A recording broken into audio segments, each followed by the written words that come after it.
Hey guys, welcome back to the channel. So we got a 2011 Subaru behind me, and today we're going to be replacing two of the wheel studs and nuts holding on the wheel on the passenger side because they are broken. Before we go ahead and do so, guys, if you guys haven't subscribed, hit the subscribe button down below. It'll definitely help the channel grow. And with that said, let's go ahead and start on the repair. Alright guys, so our issue with this is going to be these two studs right here. You can see one of them is mangled up and the other one is broken. It actually broke off with the lug nut. The customer brought it in. So what we're going to have to do is go ahead and take off our brake system to be able to service these. And the best way to do that, guys, is just to remove the caliper bracket and all as one assembly, and that's what we're going to be doing. So the best way to do this is to go ahead and turn your wheel. Now unfortunately mine locked, so I got to crawl inside the car, guys, and get this wheel to turn out all the way. I'm going to go ahead and do that, and I'll be right back with you guys. Alright guys, so we went ahead and we turned our wheel out, and this will give us a lot of exposure to the back here where the bolts are for the caliper. Now we're going to bolt everything off here with the bracket. So I'm going to take my screwdriver, and what I'm going to do is I'm going to compress our caliper a little bit. We don't need to compress it a lot. We just got to make a little bit of room between the pad and everything, so when we do take it off, it comes off complete and I'm not fighting the brake pads. Now on these Subarus, these bracket bolts, they don't give you a lot of room, so you're gonna have to break these off by hand first, especially this top one because it is in the way. And actually that one was pretty loose, but just kind of show you guys on these Subarus, this top bracket bolt, which I don't know how well the camera's gonna pick it up, guys, it's right here, is actually being blocked by this knuckle bolt here. So as you guys can see, it's very tough to get anything in there other than a regular wrench. Now my favorite wrench to get in there is my long reach wrench, guys. Once you break it free, you should be able to just go ahead and get it off. Now I'm gonna go ahead and remove these two bolts. This can take a little bit with the hand ratchet without using a gun, guys, but I'll be right back as soon as I get them off. Alright guys, so we got our caliper and bracket unbolted. We're just going to go ahead and slide them off the rotor, and we're going to use our little caliper holding hook to just hang it on the side. Never let your caliper hang off of the actual line because it will damage it. And next we're just going to go ahead and take off our rotor. Now this car has had a recent brake job, and it was not done at my shop, guys. Just one thing to point out here on these caliper bracket bolts, you will notice that someone put grease all over them, and that's actually not the right thing to do there. That's a no-no, and I don't know why people do stuff like that, but either way, it is what it is. Not too much that I can do now, but I'm going to go ahead and wipe them off before I put them back into place.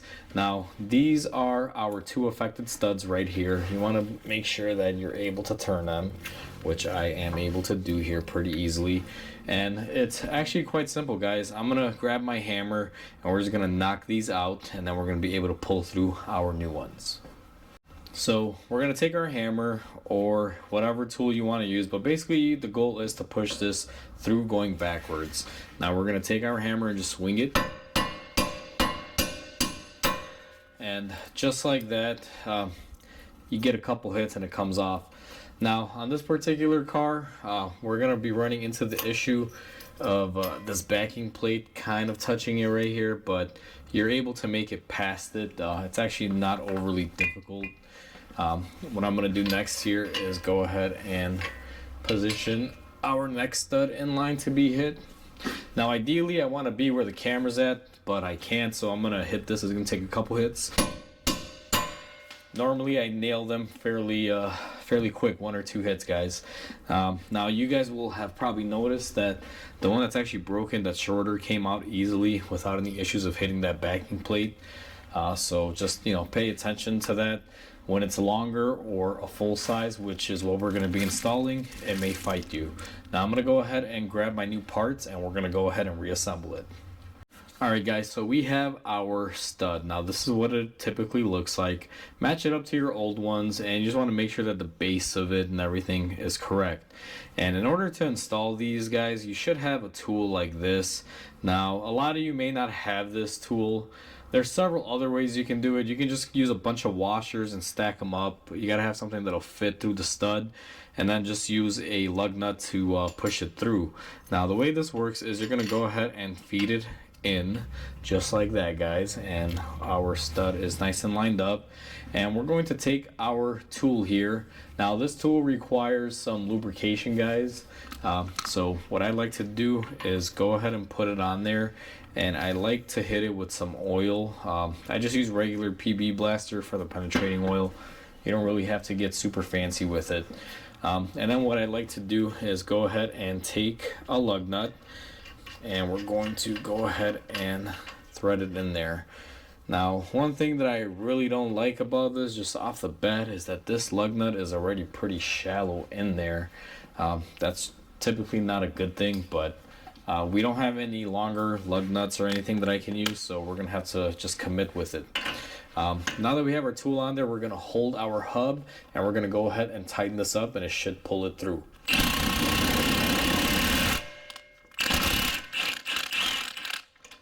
So I went ahead and I pulled it through, guys. Notice that I stopped as soon as I heard it basically changing pitch. If you don't stop when you hear the pitch change, you will be running into an issue. And there's our new stud installed. Now what we need to do is go ahead and spin this around so we can get to our second stud. And the same thing, guys, we're going to go ahead and push it through the back. We're gonna line up our tool and hit it with some penetrating oil. It doesn't have to be a lot. I just give it a nice general amount here because you want to keep friction down, because these are press fit, so you're building up a lot of friction pulling this through. And same thing with the last one, is the same thing we're gonna do here. Put your gun on it and go ahead and pull it through.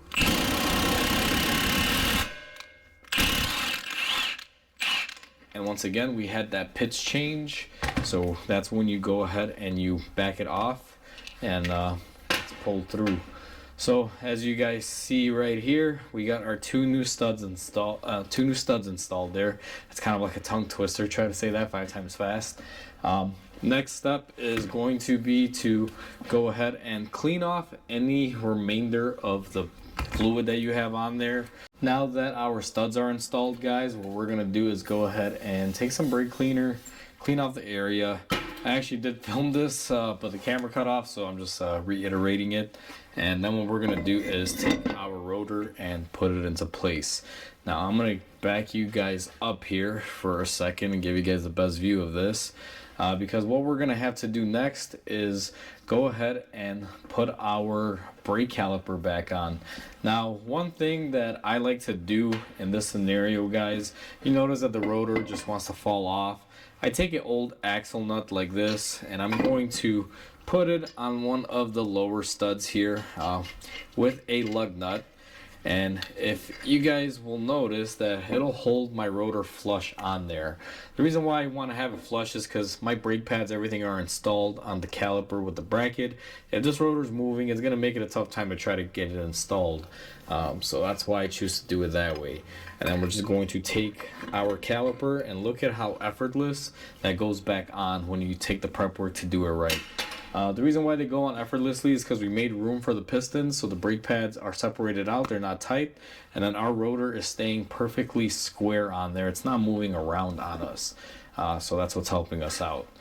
Next thing that we're going to have to do is go ahead and take the brake hardware and go ahead and put them into their corresponding places, and then we're going to basically just bolt up our caliper. This stage is very easy, guys. It's going to take me a little bit of time because I got to hand thread and then I got to tighten them up by hand. But I'm going to go ahead and do that off camera and I'll be right back with you guys. Now that we've gone ahead and installed our caliper and everything is tight, guys, all we have to do is go ahead and take our rotor holder off, which is our old axle nut and our wheel nut. And that's basically how you replace studs. Everything is all set to go. All we're gonna do is put the wheel on and call it done. So that's how you replace studs on a Subaru Forester, guys. And this technique can be used on almost every car out there that has this design. It's not just limited to Subaru. The example that we use today just happens to be a Subaru. But overall, almost every stud lug nut situation is similar. Sometimes you won't have a lot of clear access to get in there, and sometimes you will have to remove either the bearing or the hub face. If that is the case, then it gets a little bit more challenging as far as the process of going into doing them. But as far as pulling the stud through, it's identically the same. So hopefully you guys enjoyed this video. Hopefully this video helps you out. Please comment, like, and subscribe because it'll definitely help the channel grow. And with that said, I hope you guys have a wonderful day, and I'll catch you guys on the next video.